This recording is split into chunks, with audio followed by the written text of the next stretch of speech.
In today's video, I want to share with you my top tips for fathers who want to be fit and how to do it when you're busy with family, work, and with life.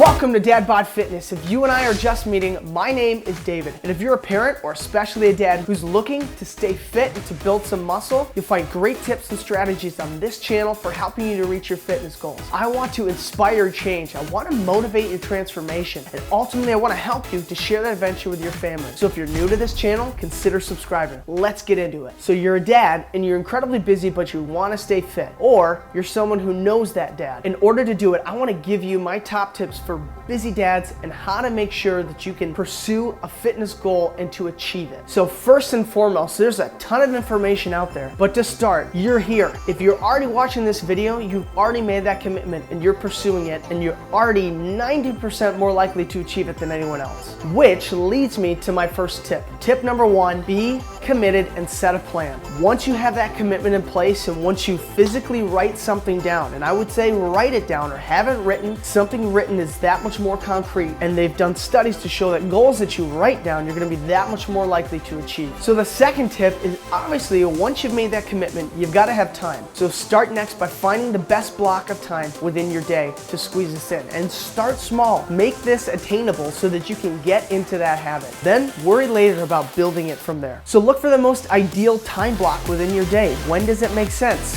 When I think about my life, I used to work out in the evenings. As kids came along and as life got busier, that soon changed. I now find I'm best if I prioritize my training very first thing in the morning, really before anyone is awake. That doesn't mean that you have to do that. That just works best for me. So find that ideal time block. Is it in the morning? Is it on your lunch break? Do you have flexibility where you can do it sometime throughout the day? Do it in the evening or even just after the kids go to bed. Whatever works best for you, find it and latch onto it. This can be simple. Start out 20 minutes a day. Do that 3 times a week. You're well on your way to creating some massive changes in your life. All right, so next what you want to do, my tip number 3. If it's hard for you to find a consistent time each day to be able to train, move next to your second best option. Maybe some days you can get an actual exercise session in, but for the days that you can't, find those activities that you can do with your family and with your kids that you can also incorporate exercise and training into. These are things like biking, hiking, walking, playing sports. For that matter, even running around with your kids on a playground. Some of these activities, especially ones like walking and hiking and different things like that, very easily can have weight and resistance incorporated into them. Again, it'll all depend on what you're doing, but do what you can to then incorporate some additional resistance into that activity. When you're walking, walk with weights, do some shoulder presses, get down and do push-ups. Have your kids do it with you. Especially if you're on a hike, on a family adventure, you can really easily incorporate some sort of challenge in the midst of that. What sibling doesn't want a little bit of rivalry? If you want some more ideas on how to get a workout in with your kids, check the card above. I'm going to link a video I did on that. Ultimately here, you just need to make sure to be consistent. You may not be able to make your exercise work every day that you want to, but do what you can to be consistent about getting it in over time. That will make massive difference in your results. For starters, I would do my best to try and get 2 to 3 sessions per weekend of actual exercise or training. Once you start to see those results, it's going to escalate from there, and then you can grow it if you need to, and you can add more time and more training in if it makes sense. The big difference with someone who sees results versus someone who doesn't is progressive overload, especially really in terms of resistance training. So where you can and whenever you can, make sure that you're incorporating and pushing yourself further than you did the week before. Do an additional rep, add some more weight, go for 30 seconds longer than you did. Any small improvement is going to be that much more beneficial to pushing your results faster. All right, nutrition. Now here, don't get too hung up on the nutrition and what to eat, what are the best muscle building foods. That's some stuff that you can pursue further on down the line. But to start, if you've never tracked your calories or you've never changed your eating, all I would do is start to focus 80% of your diet on whole foods. Fill the rest in, that other 20% with whatever else you want. And if you haven't ever tracked your calories, just start by tracking your calories for at least a week or 2 to get a really good baseline of where you're at calorie-wise and how much you're actually eating before you start to look at whether or not you want to introduce a deficit or a surplus. Make sure that you're getting about 1 gram of protein per pound of body weight. That's going to make sure that you have enough protein in your body to be able to build new muscle and recover. If you want some more information about tracking your macros and calculating out what they should be, I'm going to link again in the card above a video that I did about how to calculate your macros. It'll take you through step by step. So how should you train? Tip number 4. So no matter what your goal, make sure the core foundation of your training is based on resistance training. If you lose a whole bunch of weight and you're skinny, great, but once you're skinny, you've got to make sure there's some sort of foundation of muscle there to actually have anything to show off, or to actually look like you've got some sort of structure and frame and build to you. So again, going back to my original example, if you only have 3 days to train, start with 2 of those days being resistance training, and the third one you can incorporate cardio or aerobic work.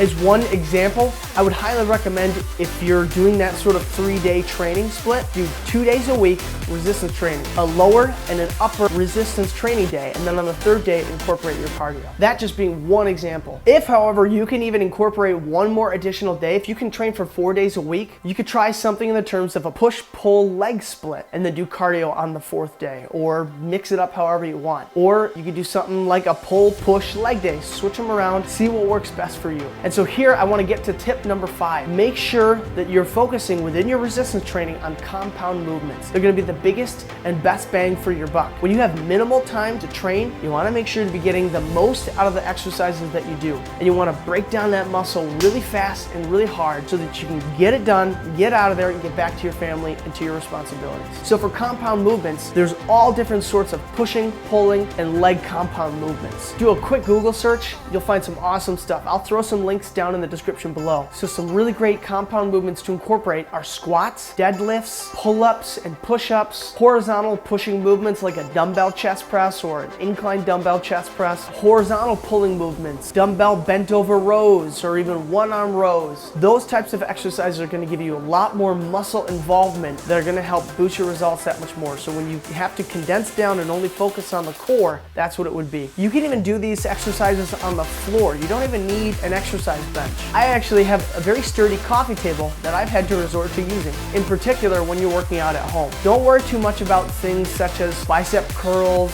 easy bar curls, tricep push downs, or tricep extensions. Those exercises are great, but if you don't have the time, isolation exercises do not need to be prioritized as highly, because all of those muscles are going to get worked and hit in the midst of the compound movements. Some other great moves to incorporate, especially with an upper-lower split, are moves such as dumbbell pullovers, which I absolutely love the dumbbell pullover. Again, there's no need to have a gym. Gyms are great. I'm glad they're there. They give you immediate access and options to all different sorts of exercise equipment, but you can do this at home. For my life, I don't have the time to be able to dedicate, nor do I want to put the resources and the money into paying every month for a gym membership. It takes that much more time out of my day to have to go somewhere. I don't live in an area where I'm really close and right next to the gym that I want to work out at, so it would be a significant time investment. Would I immediately benefit by having a ton of equipment? Sure, absolutely. But I've invested in equipment myself, and it gives me that much more time flexibility doing this from home. And I'm gonna link down below some YouTubers with some videos with some awesome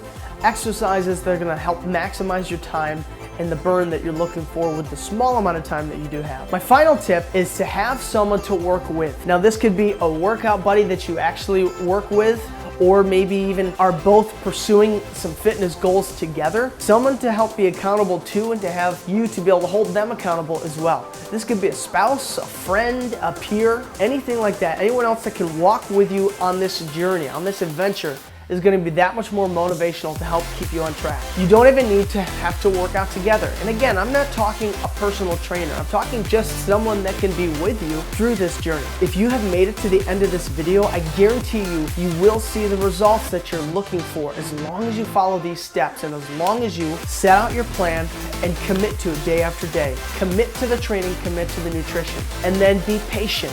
Results will come. Smash that like button, and don't forget to subscribe to make sure that you don't miss any upcoming content. Hit that notification bell as well so that you don't miss any of the upcoming videos. If you've enjoyed this video, check out the playlist over here that's going to give you some awesome tips to help you on your fitness journey. And click or tap the screen right up over here to find out some great protein shake recipes that'll help you in your fat loss goals. As always, be intentional and bring the intensity, and I'll see you here on the next video.